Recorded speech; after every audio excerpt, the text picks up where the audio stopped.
আমরা অনেক সময় তিনবার শান্তি মন্ত্র করে থাকি। আজ আসুন দেখুন যে প্রাকৃতিক রূপ আমরা ভগবানের কাছে প্রার্থনা করি, ভগবান আমাদের রক্ষা করেন। এই রামালয়ের তাণ্ডবে আপনারা দেখতে পাচ্ছেন সেলাতে যে রামকৃষ্ণ মিশন, সেখানে কিভাবে বৃষ্টি হচ্ছে তারই একটা রূপ আপনাদের কাছে তুলে ধরছি। যে নদী স্নিগ্ধ, চারিদিকে পাহাড়ের আবেশ, আজ তার ভয়ঙ্কর রূপ দেখতে পাচ্ছেন। অথচ যখন বৃষ্টি না থাকে, যখন আবহাওয়া পরিষ্কার থাকে, তখন মনে হয় সেটি একটি শান্ত রূপ ধারণ করে।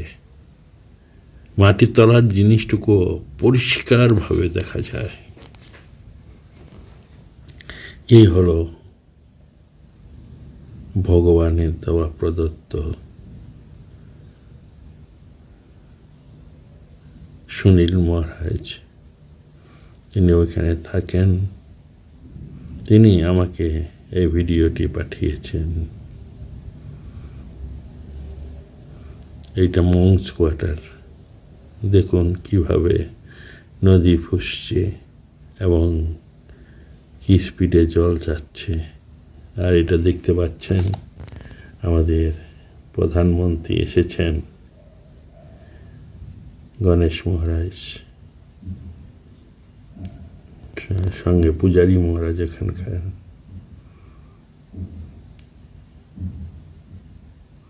সত্যি ধ্যান করছেন, ভাবলে অবাক হতে হয়। মায়ের কি ইচ্ছা, মায়ের কি করুণা।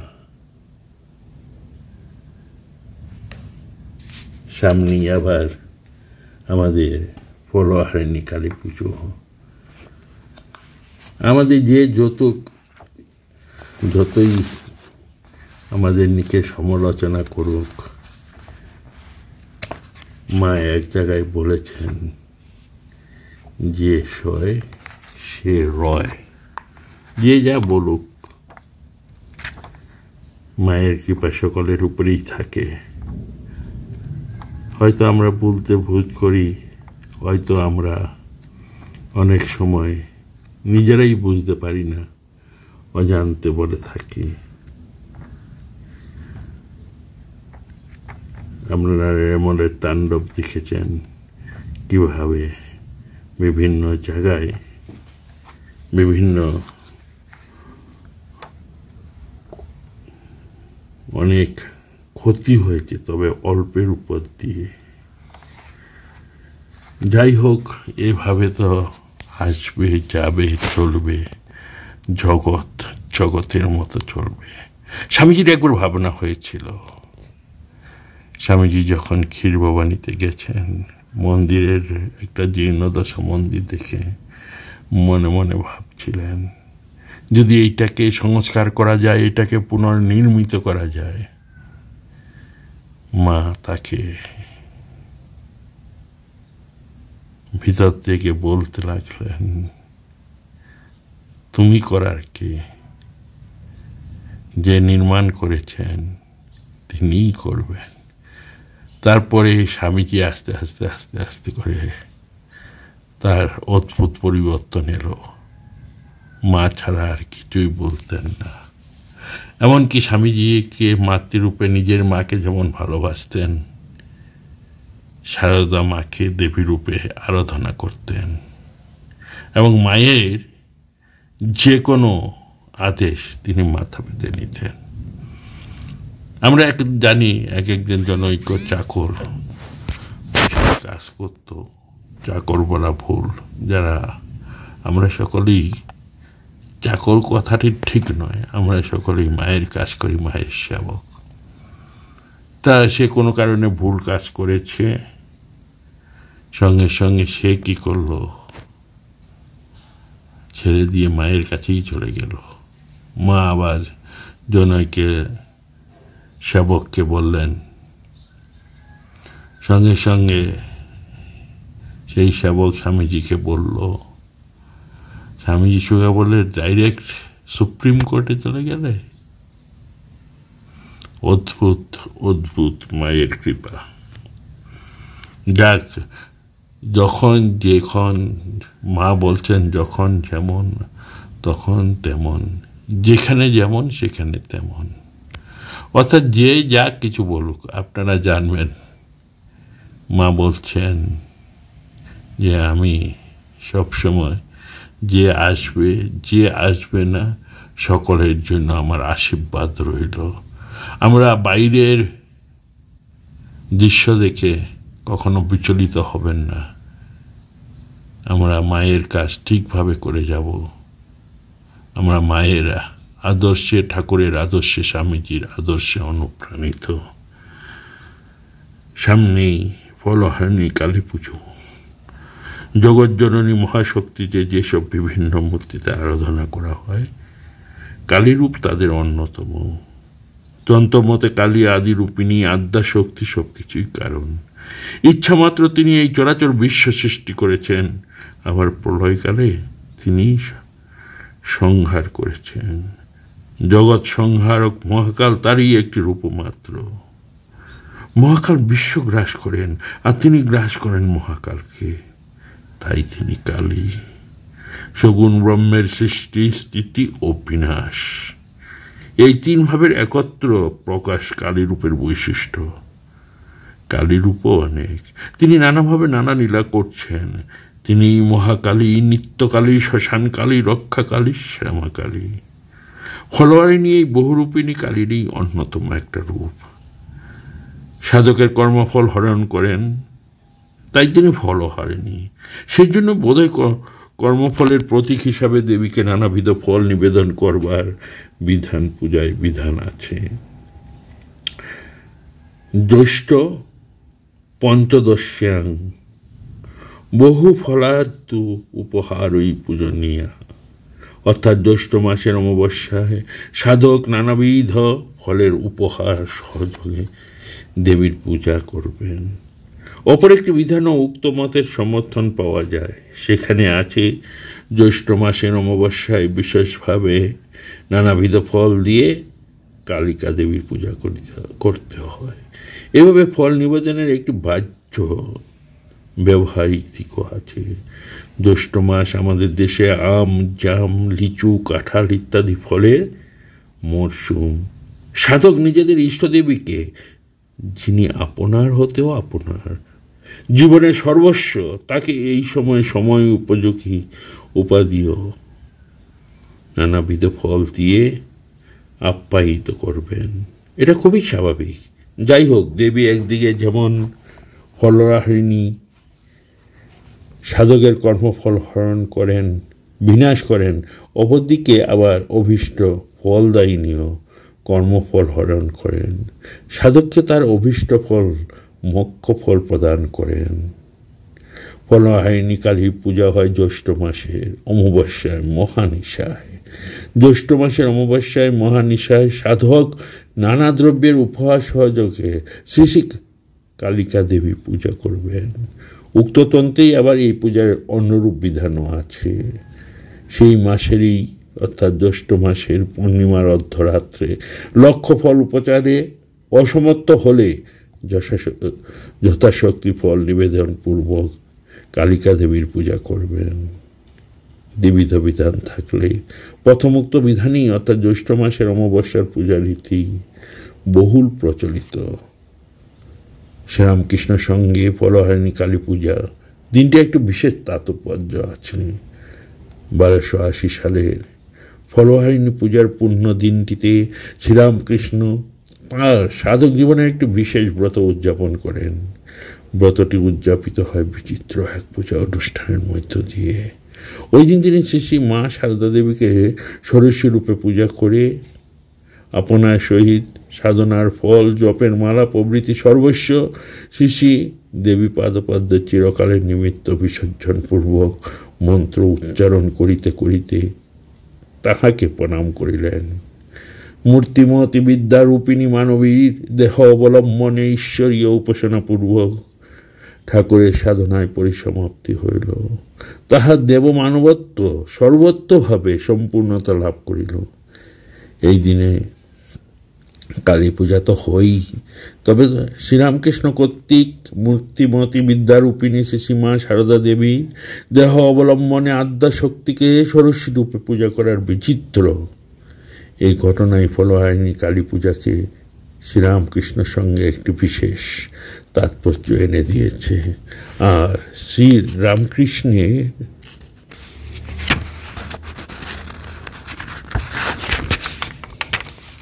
ষোড়শী পূজার পুণ্য এই ঘটনার অনুসরণে শ্রী মা সারদা দেবীকে স্মরণ করে কালী পূজাই যে এই দিনটির প্রধান আকর্ষণ তা বলা বাহুল্য।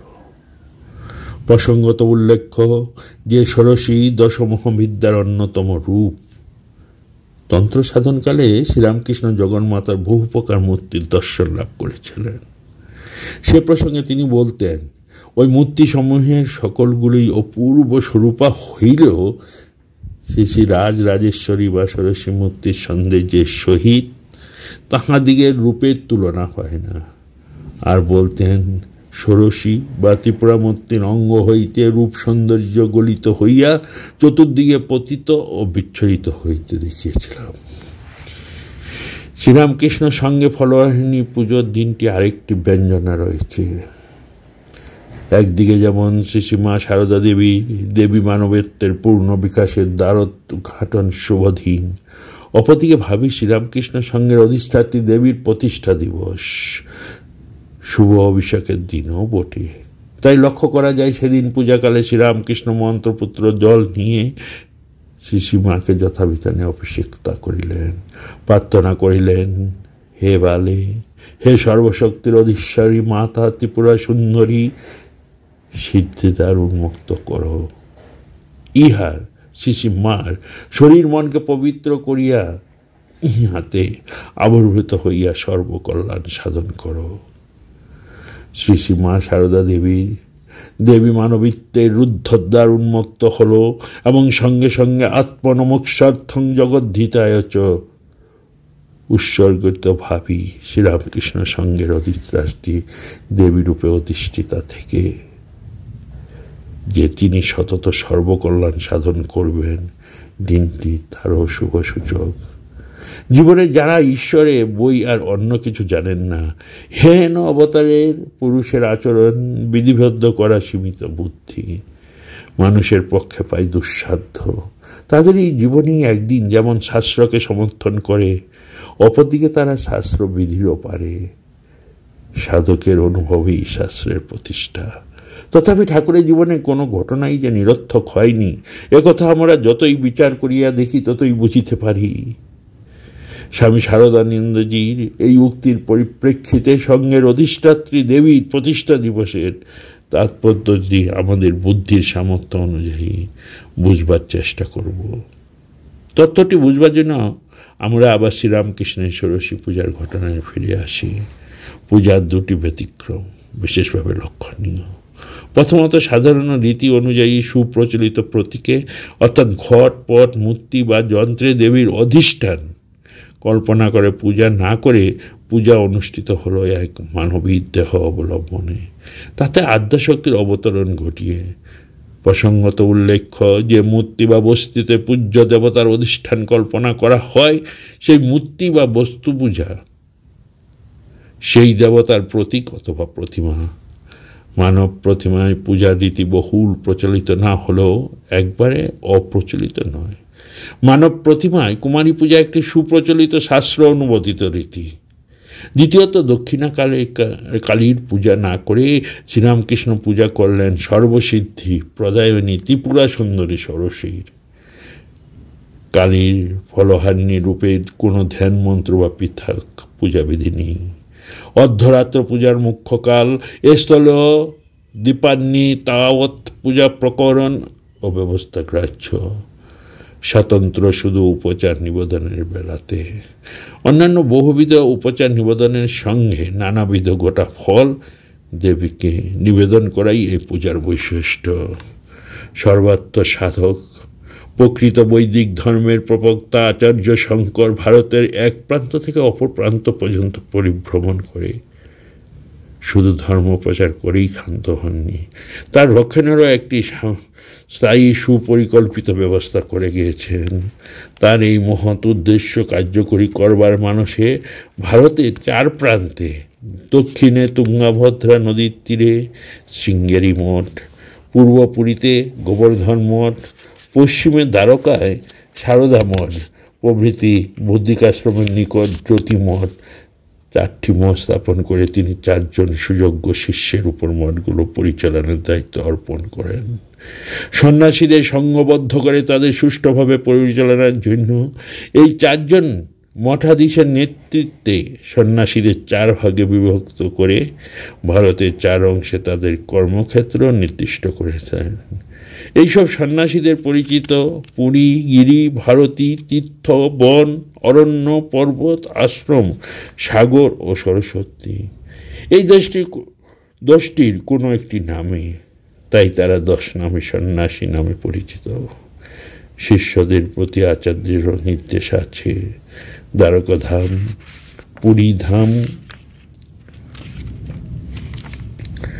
জ্যোতির্ধাম ও রামেশ্বর ধামের চার মঠের নাম হবে যথাক্রমে সারদা মঠ, গোবর্ধন মঠ, জ্যোতি মঠ ও শৃঙ্গেরি মঠ। আর সারদা মঠের অধীন তীর্থ ও আশ্রম সম্প্রদায়, গোবর্ধন মঠের অধীন বন্য ও অরণ্য সম্প্রদায়, জ্যোতি মঠের অধীন গিরি, পর্বত ও সাগর সম্প্রদায় এবং শৃঙ্গেরি মঠের অধীন সরস্বতী, ভারতী, পুরী সম্প্রদায় থাকবে। সন্ন্যাসীদের এই 10 সম্প্রদায় চার মঠের অধীন থেকে ওই সকল মঠের নিয়ম ও নির্দেশ অনুসারে ধর্ম অনুষ্ঠান ও প্রচার করবে। শ্রীরামকৃষ্ণের সন্ন্যাসগুরু পরিব্রাজকাচার্য শ্রীমৎ তোতাপুরী। সেই সূত্রে শ্রীরামকৃষ্ণের সঙ্গে সন্ন্যাসীরা গুরু পরাক্রমে পুরী সম্প্রদায়ভুক্ত। পুরী সম্প্রদায়ের মূল মঠ শৃঙ্গেরিতে। শৃঙ্গেরি মঠে তথা পুরী সম্প্রদায়ের অধিষ্ঠাত্র দেবী কামাক্ষী। কামাক্ষী দেবীর মন্দির রয়েছে দক্ষিণ ভারতের কাঞ্চিপুরমে।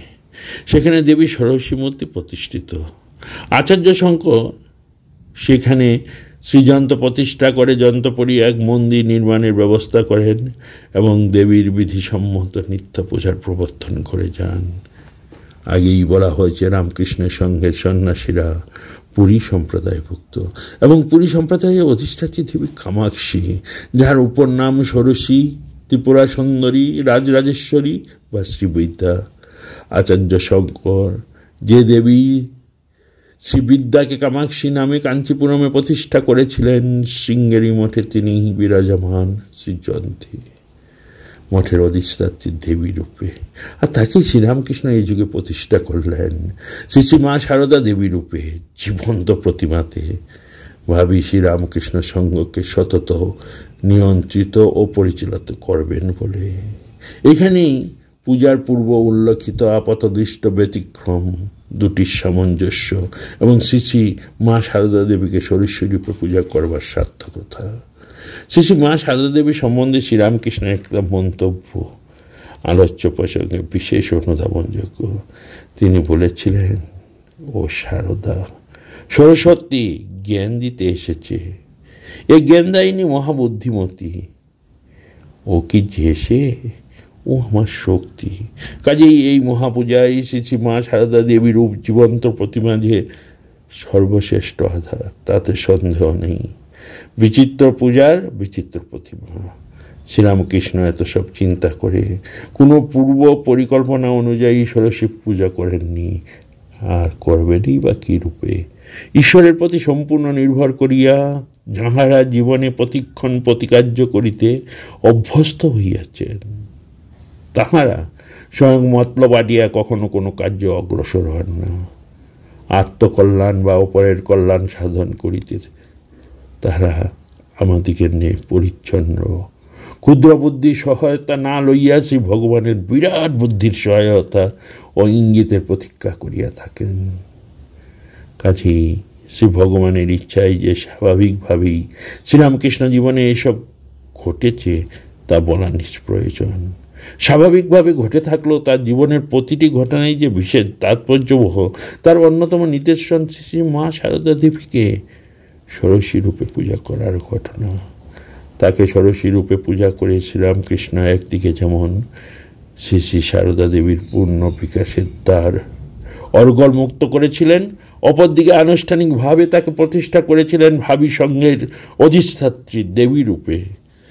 তাই ফলোয়ারী কালী পূজার দিনটি শ্রীরামকৃষ্ণ সঙ্গে বিশেষ তাৎপর্যবহ একটি ঐতিহাসিক স্মরণীয় বরণীয় দিন। বৃষ্টির রূপছোটায় ঘর থেকে না বেরিয়ে স্বামী প্রভয়ানন্দের পূজা ও বিজ্ঞান থেকে এই কথাগুলি পড়ছিলাম এবং হৃদয়ঙ্গম করার চেষ্টা করছিলাম যে ষোড়শী পুজোর ফলোয়ারী কালী পুজোর বা ষোড়শী পুজোর তাৎপর্য। তাই আপনাদের কাছে তুলে ধরবার চেষ্টা করলাম। তিনি আমাকে খুব স্নেহ করতেন, বিভিন্ন সময় আমাকে ডেকেও পাঠাতেন এবং খুব আশীর্বাদ পেয়েছি তার কাছে। সামনেই 5 তারিখ আমাদের শিলং রামকৃষ্ণ মিশনে হতে চলছে ফলোয়ারী কালী পুজো। আপনারা সন্ধ্যা আরতির পর সে পূজা হবে এবং আমাদের সকলেই জানা দশপ্রচারে পুজো হয় নানাবিধ ফল উপচারে। আপনারা সকলেই আসবেন। সকলকে জানাই আমার আন্তরিক প্রীতি, শুভেচ্ছা ও ভালোবাসা। ধন্যবাদ।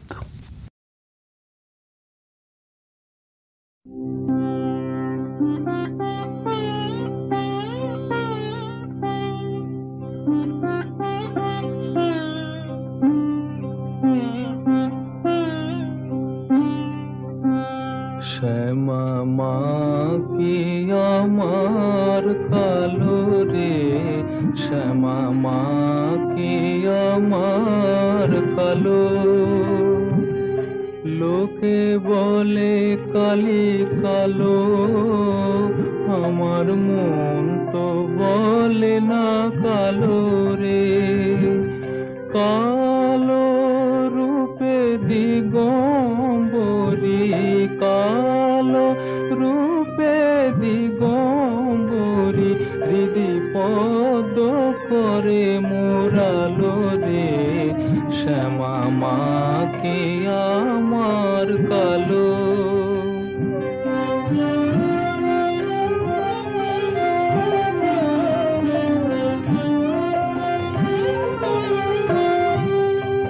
শ্যামা কখনো শ্বেত, কখনো পীত, কখনো নীল লোহিত রে।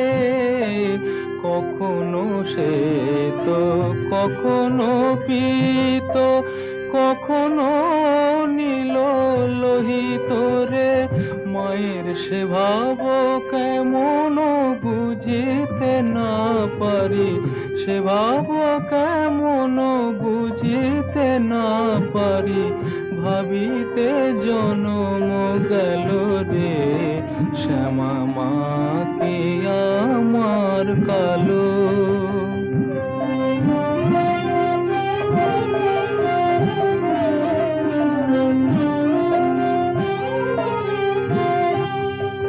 শ্যামা কখনো পুরুষ, কখনো প্রকৃতি, কখনো সোনাকার হে।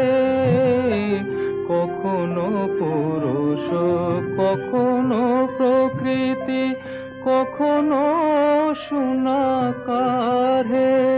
মায়ের সে ভাব ভাবিয়া কমলাকান্ত, সে ভাব ভাবিয়া কমলাকান্ত, সহজে পাগল হলো রে।